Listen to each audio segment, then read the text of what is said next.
SWOT is the Surface Water and Ocean Topography Satellite. It's an international satellite that's going to give us this complete view of the surface water here on Earth, what's happening in the lakes, reservoirs, rivers, and also in the ocean.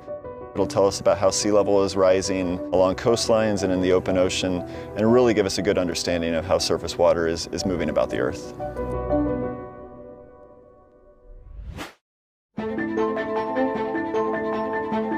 Our goal is to provide data, forecasts, watches, and warnings at some key locations like the Willamette River in Portland, which is a major U.S. city that historically has seen some catastrophic floods. The better quality of the data that we have that feeds into our models, the better the forecasts are going to be, the more time that people will have to protect themselves and their property and ultimately our communities. A tool like SWOT is going to help us with making these really difficult projections and predictions for the future.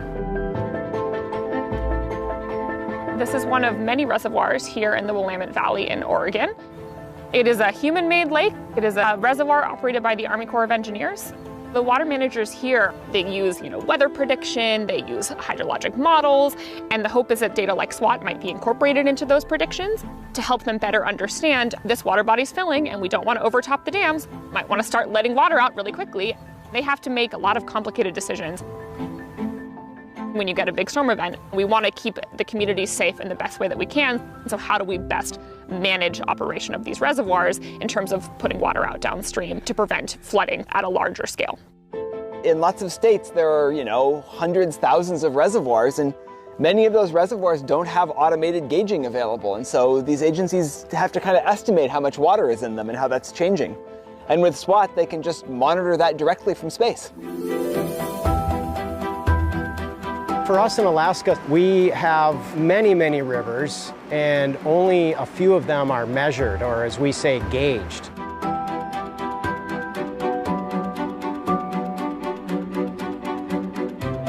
If we have data on when flooding is occurring or might occur, we can get crews out there to look at the bridge to make sure that the bridge and the associated roadway are still safe.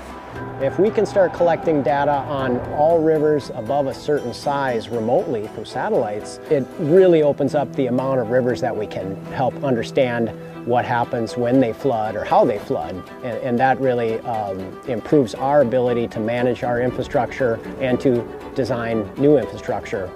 That is where SWOT will really make a big difference.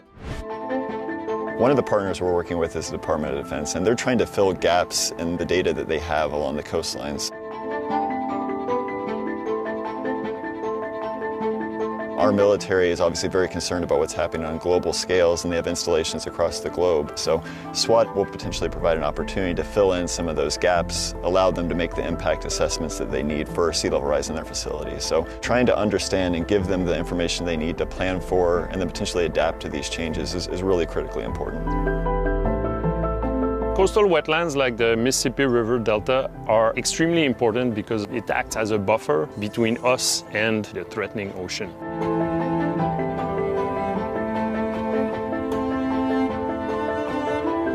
With SWOT, because of its high spatial resolution, we'll be able to resolve water surface elevation right at the coast. So this is quite important because as sea level rises, the ocean will migrate into the land, bringing more salt into the land. So it threatens the infrastructure, the biodiversity in the wetlands along the coast. Hopefully, the types of models that we're producing can support how they decide to manage the river delta. And SWOT on its own will allow us to upscale these types of studies to the world. Yeah, I'm really excited about the new information we'll get from SWOT and how we can start to couple it to some of the needs that we see, both at the coastal interface and also on land. I think we can potentially see some immediate impact once SWOT's launched in these communities.